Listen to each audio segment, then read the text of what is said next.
อยู่ใส่โอ้ไพ่นี่ไพ่นี่บอสถามเอื่อยนะคืองามแท้สวัสดีเด้อแต่งตัวงามแท้ปันสิเป็นเจ้าสาวนี่นะใช่โรงเรียนมาเลยเป็นยังบ่ทันมาบ่เฮาก็สิมาเปลี่ยนเครื่องอยู่นี่แหละโอเคจะหน่อยก่อน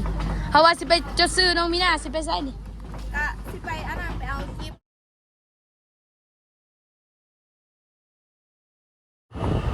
เอาพี่น้องเปิดภาพมาอีกวันนี้เนาะอยู่ในรถในรางเด้อพี่น้องมื้อนี้ก็สิเดินทางไปเรือป๊อปปี้เนาะพี่น้องก็ใกล้สิฮอดบ้านไปแล้วอันนี้ก็ฮอดบ้านซะแล้วไปกับน้องมีนาเนาะพี่น้อง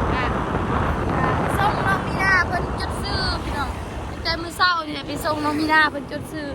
แต่นี่ครูยังบ่ทันมาตื่นแต่6 โมงไปจดซื้อสบายดีเด้อน้องมีนาสบายดีเด้อ5 โมงบ่ทันตื่นเฮ้ยนั่น6 โมงตื่นไปหาเลยป๊อบเนาะพี่น้องนี่เสื้อผ้าก็ยังบ่ทันเปลี่ยนเถื่อว่าสิไปเปลี่ยนอยู่พุ่นแหละพี่น้องสิ้นนี้ยังพี่น้องเอ้ยเอากันสิ้นนะครับน้องพี่น้องกับปะอยู่บ่รถอะไรสิ้นเสื้อยังพี่น้องไปหาเลยป๊อบนำกันเลยพี่น้องเพิ่นก็ขึ้นเรือนมื้อนี้แหละพี่น้องที่แม่ก็ขอแสดงความยินดีนำเลยป๊อบได้หลายเนาะพี่น้องไปเอาพี่น้องเปิดภาพมาอีกเช้านี้เนาะกะพ่อกำลังใส่คือเก่ามื้อนี้กะสิไปหาเอื้อยป๊อบพี่น้องเพราะว่าเป็นมือขึ้นเฮือนใหม่เพิ่นพี่น้องขึ้นเฮือนใหม่ใส่หญ้าเต็มแล้วเนาะเพิ่นสิได้อยู่แล้วพี่น้องนี่แค่คนเพิ่นก็มาหมดเลยพี่น้องเอากลับสบายดีเด้อสวัสดีเพื่อนพี่น้อง FC เมื่อสักครู่ทุกคนบอกว่าอยู่ในและก็ต่างประเทศเนาะพี่น้องกันยินดีต้อนรับผู้ชมของสายลุยคือเก่าเอื้อยป๊อบอยู่ใส่โอ้ไพ่นี่บอสถามเอื่อยนะคืองามแท้สวัสดีเด้อแต่งตัวงามแท้ปันสิเป็นเจ้าสาวนี่นะใช่โรงเรียนมาเลยเป็นยังบ่ทันมาบ่เฮาก็สิมาเปลี่ยนเครื่องอยู่นี่แหละโอเคจะหน่อยก่อนเพราะว่าสิไปจดซื้อน้องมีนาสิไปใส่นี่ก็สิไปอันนั้นไปเอาคลิปก่อนคลิปผมยังบ่แล้วเท่าบ่นี่เห็ดผมเลยก็แล้วขนาดยังบ่แล้วเลยทีเนาะงามอีหลีเนาะมีนาเนาะไปแท้เบิ่งไหมกับเราสู่เราบ่ได้แล้วเอาข่าวเกินเนาะไปเปลี่ยนไปเอายังเอานั่นก่อนก็ได้โอเคเดี๋ยวเสร็จไปเบิ่งแขกคนทั้งแม่น้องของเอ้ยป๊อบซอยดีเด้อเอ้ยไปดีหาดูไหมซื้อยังก็ลืมเลยซื้อซีน้องซีเดี๋ยวเพื่อนไอ้ป๊อบเพราะว่าเพิ่นเข้าคริสเตียนนะเพิ่นผูกแขนนี่ยังบ่ได้เลยมีนะใช่นะทางเอแล้วหน่อยเพิ่นยังบ่ทันมาบ่ไปเพื่อนก่อนดูนะเพราะว่าซื้อมือเดียวเพิ่นมาเลย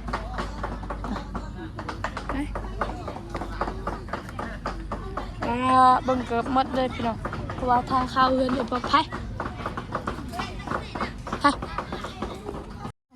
มาพี่น้องสวัสดีเด้อเวลาน้อยดีเด้อพี่น้องนี่3 สาวเพิ่นนี่พี่น้องกะเมื่อกี้นี่น้องไส้กันเล่นไปเวียงไปเอาไปประกาศลูกที่หน้าแล้วก็ไปจดซื้อให้เพิ่นก่อนอะไรที่มันดูเพราะว่าเพิ่นจดซื้อให้เมื่อกี้นี่เด้แล้วก็ไปเอาไปประกาศเพิ่นเนาะพี่น้องไปเข้าไปหาเอื้อยป๊อบอีกเทื่อนึงไปแล้วบ่คอยมาแล้วรถคลิปแล้วมาคืนอยู่พี่มีสัญญาณเข้ามาที่เศร้าคอยตื่นเช้าเนาะคนเสร็จไปดูเด้แล้วก็มาหนูแล้วเราจะพอจะแดงหมดเนาะคอยประกวดดี3 เซนคุณมาให้พี่น้องเบิ่งไกลๆนี่พี่น้อง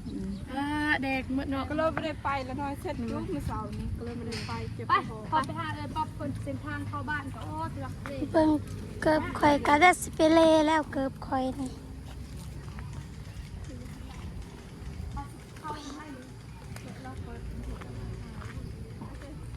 ไปที่แม่ค่ะแล้วก็โอเคน้ำบ่ น้ เปิ้ อ ล งก็สิไปทางนี้ก่อน มาผักซ่องเลยมาพี่ซ่องไม่ได้ ปาก น้ำ ซอง น้องน้ำเพิ่นเปียวเพิ่นก็ตั้งซ่องเลยเด้อพี่น้องตั้งซ่อง YouTube สาวนำสาวลาวพี่น้องซ่องเพิ่นจะคนแหละผู้ติดตาม สัญญาณสายดิลงบันไดเลย ลงบ่ได้บ่ยิน ไป มีสัญญาณไป ไป ไปพี่น้อง โอ้ยมันมืดอีหลีก็ ป้าสบายดีเด้อน้องไส้ โตปันเจ้าสาวสบายดีเด้อสบายดีทางนั้ ส น บายดี นี่ไปทางนี้ได้เลือกเส้นทางไปของตัวเองนะ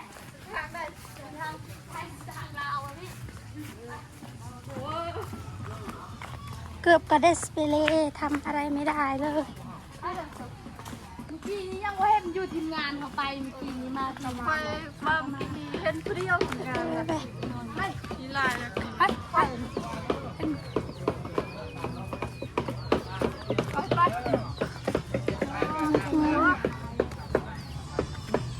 กล้องนี่ยกแค่มาแล้ว เห็นเลยคือสวยสบายดี ขาดตั้งกล้องมือใหม่ สบายดีเด้อ สวัสดี ใจ ว้าว ไปตกใจหมด มาเลยเนาะเมื่อกี้นี้ยังไม่มีใคร เอ้ยเจดีไหนไหน ยูบี้ยูบี้ยูบี้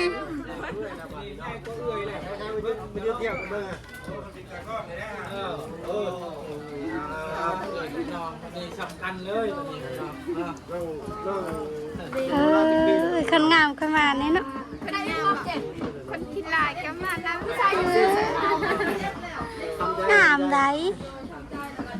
ภาษา เอ้ย มีเสื้อขาว แต่ว่ามีเครื่องใจมาเลยสักเครื่องบ่มีแหละ มีอยู่สิขาวมีอยู่ เราเอามาอยู่แต่เราไม่ได้เอา มีอยู่สิขาวอยู่แต่ไม่ได้เอามาดู ไงดิ ว่าบัสิบใส่เลยอาจารย์เขาบัสิบใส่แล้วคุณใส่ก่อนเนาะเขาใส่ยังไงแล้ว สำคัญแล้ว นี่จังเลยเลยเขายืนถ่ายแล้ววัน ขนาดใส่เกิบได้นี่เนาะเฮายังสิซ้ำลาวแหละไปทำสูงเป็นสูงเลยเป็นความขาวที่สู้อะไรเลย แต่ว่ามันมืดไง ความขาวนั้นต่ำ สา เล วย เอ้ยสาวเอ้ยคำนึงว่า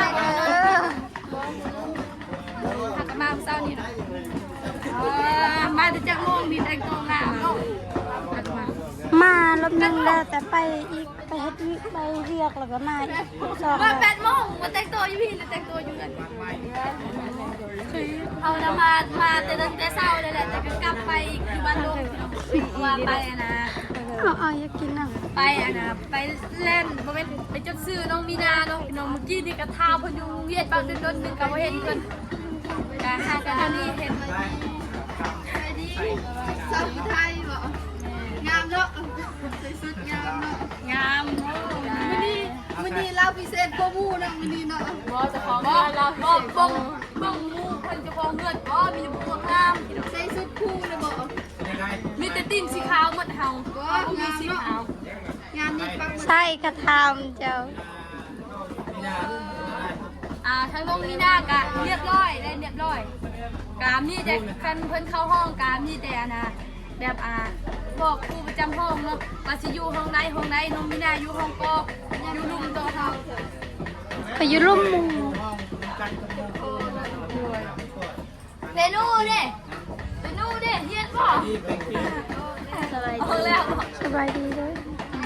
คุณเขาสบายดี ทางตะโกนกับนิ่งๆแน่ นิ่งแล้วมันนิ่งมาได้ โนมีมือข้าง มานี่บ่ ๆเดียวกันเขาเจ้าให้นั่งน่ะยังรวมอยู่พี่น้องทางมูไว้ป๊อกอยู่เพื่อนนั่นน่ะอันนี้เดี๋ยวพวกน้ำลาไปพาไป เอกว่าเนาะ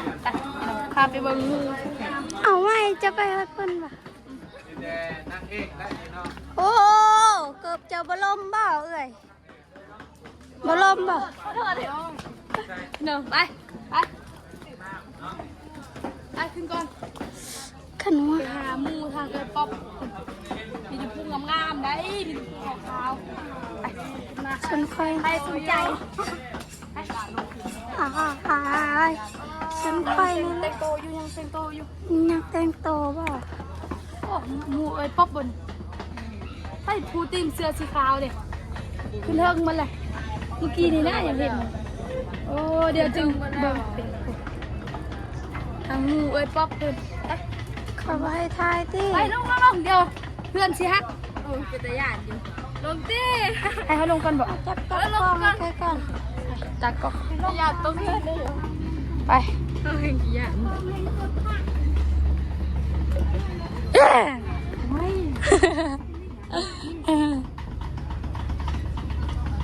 กลับมาจะง่วงมือวานนี้ไปบอกเขาเจ้า 4 โมงแรง 4 โมงแรกเนาะมื้อหน้านะมีโอกาสสิไปลิ้นทำเด้อกินอยู่เพื่อนเด้อพาไอ้ป๊อปมา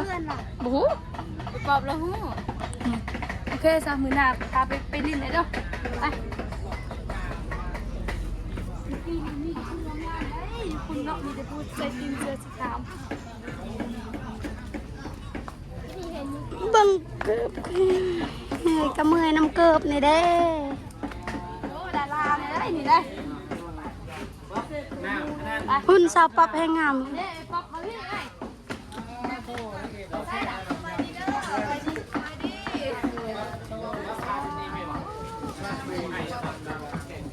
ปานเจ้าสาวเนาะปานเจ้าสาวเลยพี่น้องนี่จะใส่ตีมสีขาวได้พี่น้อง ใส่ผ้าใส่ อินเตอร์เพศอะ นี่ใส่ เป็นเจ้าสาวบอกมือนี่ปานเจ้าสาว เรื่องเอาหน้ามาให้ ใส่เอาผ้านี่เลยผ้านี่เพื่อนเอามานะ เด็กหมูไอ้ป๊อปเนี่ย จับพุ่งใส่เอาผ้าตัวนั้นดูใส่ ปูนี่ พาคุณย่างไปย่างมา ใส่นี่บนช่างนี่บนช่าง ใส่ชุดคู่ก็ กูตัวนี้ก่อนให้มันเลย จับไปแล้วจับไปแล้ว ก็ยี่มีว่าทางน้องคนกาวุ่นคือว่าแหละมาหลายคน หน้าตาเด้อ แล้วก็เอาตัวนั้นเนี่ยใส่มดตัวนั้นโดยเอาอีกใส่ให้มดแล้วก็มัดเอาเด้อเพราะว่ายันเป็นพันเป็นปิ้ว เขาใส่บ่เอ้าเขาเป็นแขกให้เป็นเจ้าของเฮือนแล้ววันนี้มักแล้วเจ้าของเฮือนให้แต่เฮาเอ้าไม่เสียใจวะ มีซอยข้างนี้แล้ว แขก นี่ เฮ็ดซอยวะน่ะ จะเอาตังค์ตัวยัง เอ้า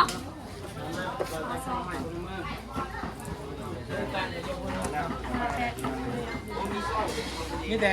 กรรมการเอาตังค์อยู่บนแบบใส่ได้เอาตังค์อยู่บนให้เด็กน้อยออกก่อนเนาะก็บางที เยอะก็คิดว่ามีแต่โทรศัพท์เบิ่งมีเงินในจังในตอกแหละ บ่แม่นลืมเข้าตัวเองแล้วบ่น้ำเงินซอลาวบ่น้ำเงินซอลาวน้ำซอลาวบ่ นี่เนาะกะอยู่หันแน่เนาะใส่หมดเลยยังอยู่ ยังคุณยังอันหนึ่ง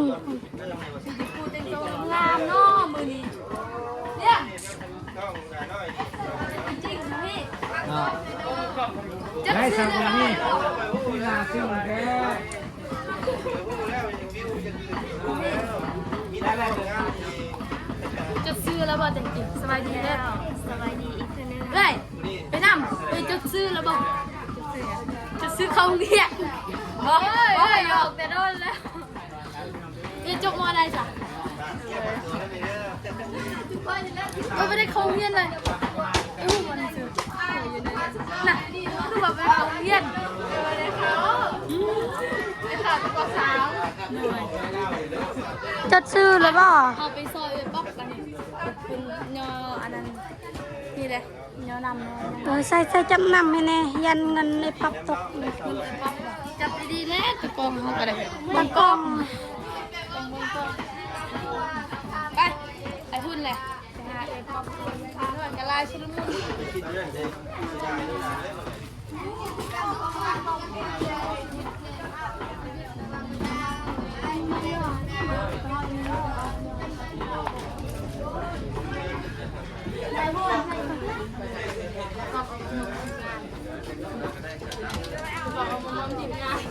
โอ้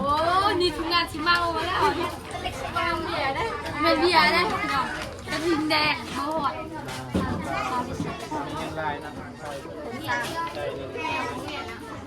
เนี่ยเอิญบ่หอดเขาเอิญกระทิงแดง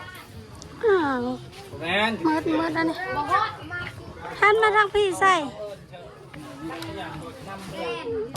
มาแท้นี่แหละเนาะ ในตะก แด ร้าง มันมืด แค่คือสปอนเซอร์แน่แต่ว่ามันดีเจโอ้สองเรื่องแล้วผ่านเลยอยู่เนี่ย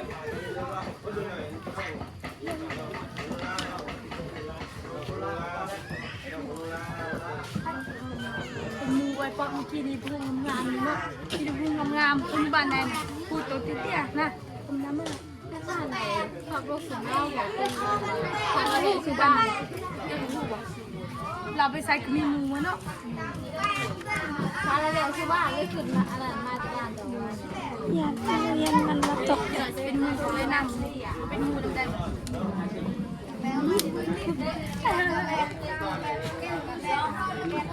เรียนคือว่าอะไรเห็นว่าแล้วก็มีแต่ชิมาเนี่ยผู้จัดอะไรอยู่อ่ะผู้จัดวะโอ้โหอ่ะอันนี้น้องเลี้ยงอันนี้เอ็นั่นนั่งคนสวยอายุจะปี17โอ้เขาก็ยังไม่เคยทำเพื่อนในอายุจะปีอันนี้15 แต่ว่าเอ้ยใส่ยังคืองามแท้ เนาะใช่ไหมกินยังจึงงามแท้เข้าหรอวะกินข้าวแล้วจึงงามสอนให้หล่อมางามก็โอ้ยคุณดีเนาะงามสุดใจเด้จะคอยสีสาวทางเจ้าของเพื่อนกับ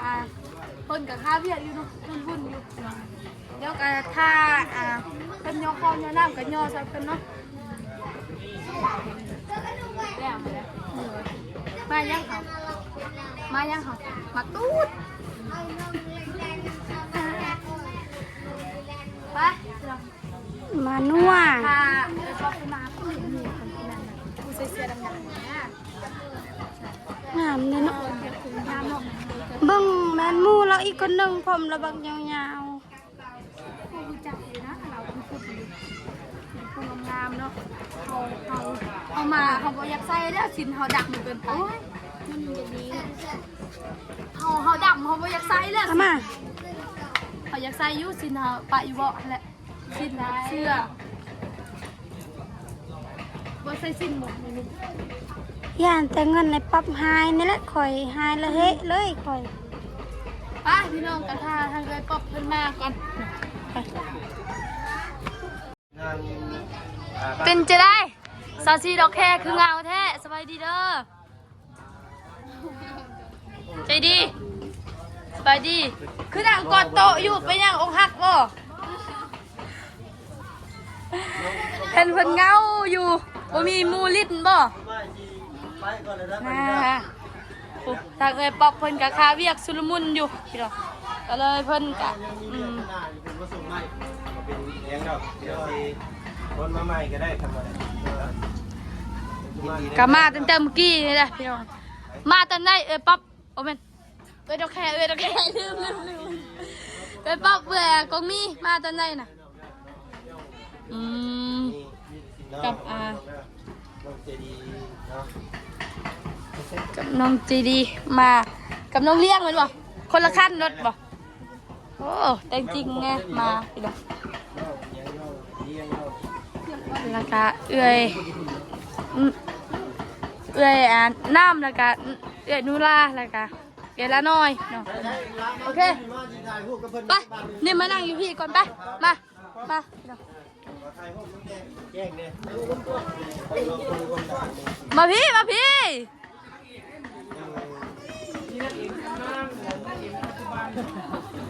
อ่า ทำงานกับปัจจุบันบ่เครียดได้ข่อยกันรอบนี้นี่น้องไส้กับเขานี่เนาะเนาะ โอเค เดี๋ยวให้พ่อจำให้ก็ได้ โอเคใส่หูให้หน่อยเด้อ โอ้นางเอกเด้นี่น้องไว้เช็ดบาท เหยียดเลยพี่น้องเลยโอ้ เช็ดบาทอันนี้คือเคสที่ทีมงานไปถ่ายด้วยว่าเคยซอยเรือมาพี่น้อยเนาะเคสที่พวกเขาเคยซอยเรือมายืนกล้องมาดิยืนเรียกกันเด้อเนาะ มาเด้อ1 2 3 เนมเด้อผู้ใดบุกผู้ใดน่ะบ่ยิ้มกะแล้วเด้อเลย ยิ้ม สอง อาปาก เลยมันเป็นสเกลไทยได้เฮ้ยอันไหนเขาเอาไว้ไงนึงเด้อมันเป็นสเกลใจเฮ็ดได้ปากใส่เงี้ย1 3เบิดระบบก็เป็น จากโมซิเบิงกัน อันน้องๆเพิ่นพี่น้อยเนาะที่จะมาเคยได้ซอยเรือหรือว่าได้ทำความรู้จักกับน้องๆเพิ่นที่ผ่านมาพี่น้อยเนาะแต่อย่างงูน้องๆเพิ่นมีภายในมีน้องจริงๆขอโทษขออภัย เอาซิเบิงชื่อมา ลองอันแนะนำมาเบิ่งเนาะ มาแนะนำก่อนตอนนี้ก่อนแนะนำมา โอเค เนาะ เอาเรื่องสองคำทีนี้ จะดี โอเคดีพี่น้อยสบายดี บอกชื่อก่อนบางเทื่อปลาลุงเนาะฮากาแบบว่าเพิ่นกาฮากาเบิ่ง ก็มือหน้ามือในปลาลุ่มคนจื้อได้ด้วย เออเนาะ ขอเรื่องให้มาแม่นำแนะนำชื่อแม่ น้องน้ำ ก้อนเงินเลยนะเอาเขาอยู่ทางอัน น้องน้ำน้องเวลาน้องป๊อปอันนั้นก็น้องน้ำสาวผู้ไทยเนาะอันนั้นก็ สบายดีเด้อซื้อละน้อยเด้อจำชมยูทูบในเด้อละเด้อสาวลาวสบายดีเด้อน้องชายเด้อฝากติดตามในเด้อชมยูทูบน้องชายสายดุยเด้อ มันต้องมี ก็มีมาช่องว่า มีลุงไว้ คือว่ามีผู้พักช่องครับ3คนบ่ อนาคตกับโบเน่พี่น้อยน้องๆเป็นอาชีร่วมตัวกันก็มีได้เนาะ เนาะพี่น้องกัน มันเป็นเรื่องเลยกิจกรรมนี่บัดนี้เนาะ ทางเจ้าของเจ้าภาพ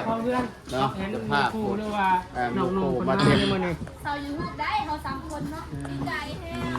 แล้วก็มีความสุขพร้อมแล้วก็ เดิน อันนี้ถือว่าครบเบิดแล้วบ่ หรือว่ามีใครสาว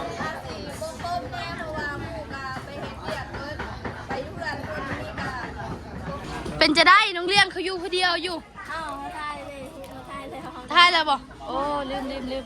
คือว่าได้ถ่ายสลอกพี่น้องนี่มดทีมสาว2สาวนี่เป็นสาวยูทูบเบอร์นะพี่น้อง สบายดีสอง โดยสบายดีสิหาเถื่อแล้วครับมื้อนี้ ยัด MC เขาบอกว่า โดยไฮเด้มีแต่สาวโสดบ่นี่โสดบ่โสดสนิทบ่โสดบ่หนูล่ะน้ำโสดบ่อุ้ยมีความลับซะด้วยโสดบ่โอเคพี่จะพูดโสดเนาะนี่โสดสิงนิ่งไม่ได้ ไปพี่น้องเอาสำหรับคลิปนี้เฮาสิขอโตวก่อนมาต่ออีกไอพี่นาเนาะพี่น้องก็สำหรับคลิปนี้น้องใส่สิขอโตวก่อนลำลาจุบคลิปเพียงสำนี้ก่อนเนาะพี่น้องขอบคุณเด้อผู้ใหญ่จุบุญเด็กสิทุกท่านเนาะที่ติดตามรับชมเนาะพี่น้องก็สำหรับคลิปนี้เนาะน้องใส่สิขอโตวไปแล้วเด้อสบายดีเด้อสบายดีสบายดีสาวๆสบายดีมาสกุลทุกคนเด้อสิจบคลิปแล้วโดยไปแล้วพี่น้องบ๊ายบายเด้อ